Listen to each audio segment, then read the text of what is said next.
Well, today we're going to talk about America's Venice, specifically the textile mills and power canals of Lowell, Massachusetts. If you've never been there, you should go if you like that sort of thing, because it's quite extraordinary, the development work that they've done in the restoration. Let's take ourselves back to the area about 1840, in the middle of the Industrial Revolution in Britain.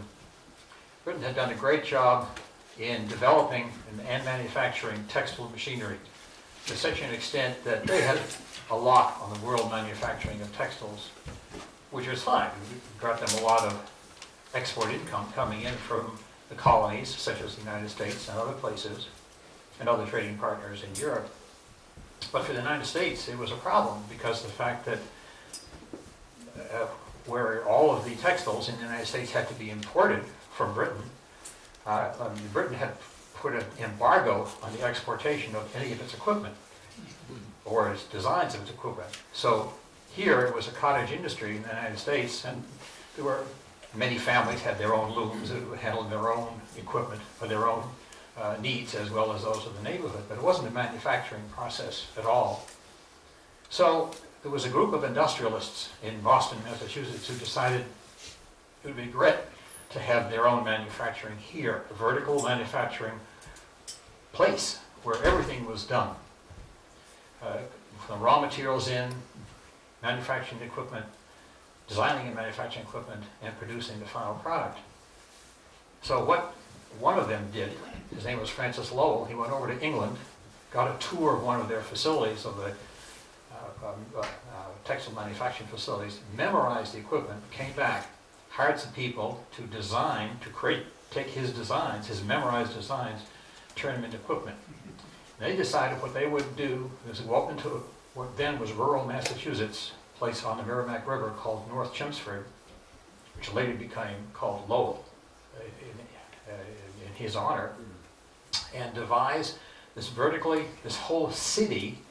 They were going to build a whole city, taking everything from the raw product, the cotton imported from the south, and they would dig the canals to provide the mechanical power. They would buy the land, they would build the buildings, they would design and manufacture their own equipment to put into those buildings.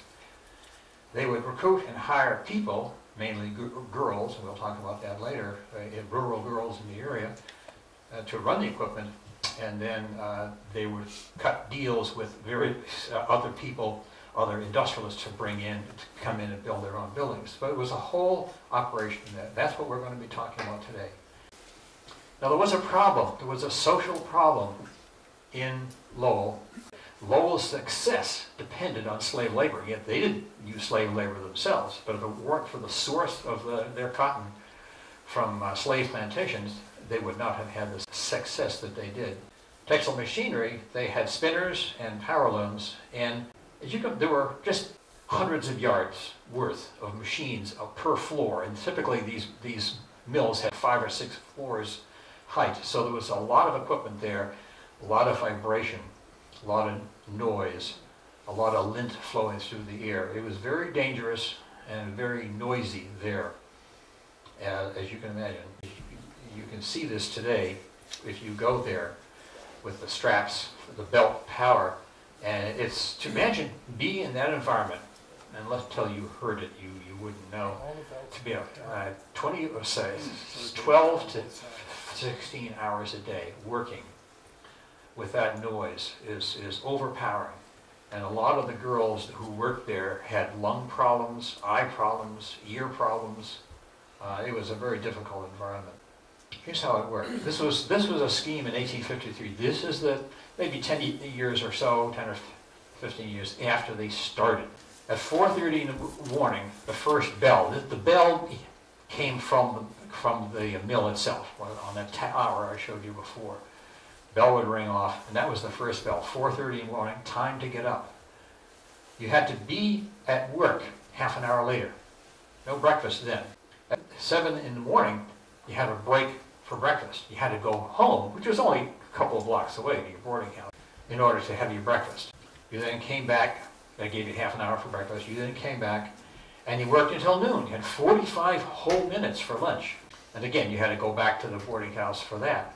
And then you came back and you worked until 6:30 when you stopped work.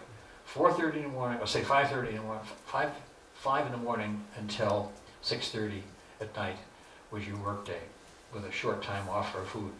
And then at 10 p.m. was your curfew. You had to be in the sack at 10 p.m. and then up for 4:30 the next morning. So it was a tough, tough time.